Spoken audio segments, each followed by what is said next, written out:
Tell me something. When someone in your life rests, what happens in your body? When your partner is on the couch on a Saturday, when your teenager sleeps in, when a coworker leaves at exactly 5 o'clock, does your system stay neutral or does something contract? If something contracts, today's episode is for you. Welcome back to the Raw Regulation on the Regulated Life. I'm Erica, and this week we're in the thick of the shadow work, specifically the projections that run quietly in the background of our closest relationships. Yesterday, we introduced the annoyance audit and the idea that if it's hysterical, it's historical. Today, we're zooming in on one of the most common projections I see in high-achieving adults, the lazy label. This is the automatic, almost reflexive tendency to read someone's rest, someone's slowness, someone's ease as a moral failing. And it's almost never about them. Let's get into the neuroscience of this. High-achieving nervous systems, particularly those shaped by environments where productivity equals safety, have often coded rest as a threat. Not consciously, somatically, physiologically. If your early environment communicated through criticism, through abandonment, through a partner's anxiety, that stopped meaning something bad would happen, your nervous system learned to associate stillness with the danger. Dr. Peter Levine's somatic experience and model helps us understand this. The body holds not just a memory of what happened, but the physiological preparation for what was expected to happen next.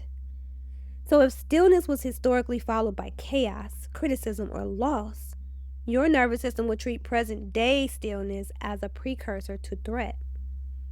And when someone near you rests without apparent consequence, when they're still and nothing bad happens, your nervous system doesn't feel relieved.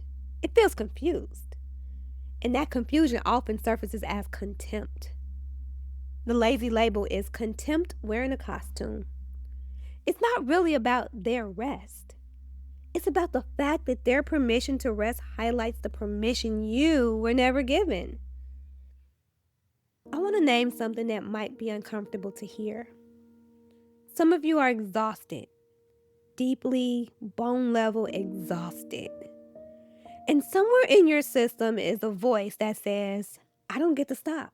I can't stop. If I stop, everything falls apart.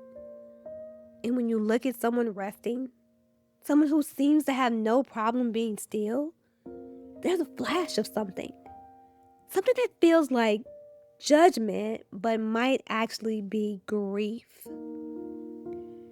Grief for the rest you haven't allowed yourself.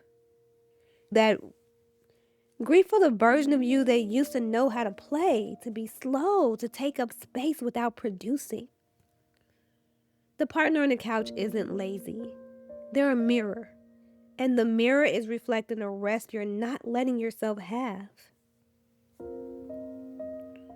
This is uncomfortable work. I know. And it's also some of the most freeing work there is. Let's do a short practice. If you're driving, just listen. Come back to the somatic piece later. I want you to bring to mind someone you've labeled, even privately, even internally, as lazy or slow or not pulling their weight. Don't justify the label yet. Just notice where the feeling lives in your body. Now ask yourself honestly, was I allowed to move at that pace? Was I ever allowed to rest without consequence?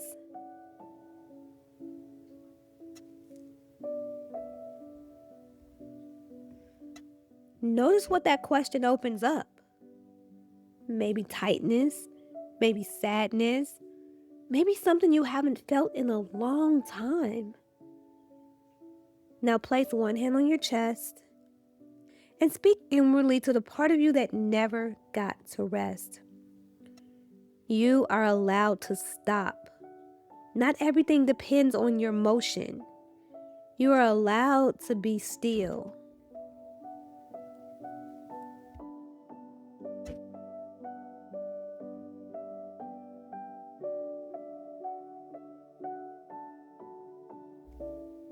Breathe into that. Even if it doesn't fully land today, you're starting the recoding.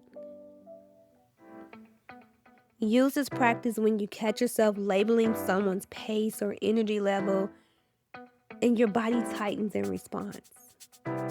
That tightening is the signal. You don't have to change everything at once. You just have to be willing to ask, is this about them or is this about me? Tomorrow we're going to look at the chameleon archetype, the master of projection, and the shadow it casts in relationships without ever meaning to. The Spiral Reset audio is free at mind-fusion.com/audio. It's 5 minutes, and it was made exactly for the moments when you need to stop, but your system won't let you. Take care of you, and I'll see you tomorrow.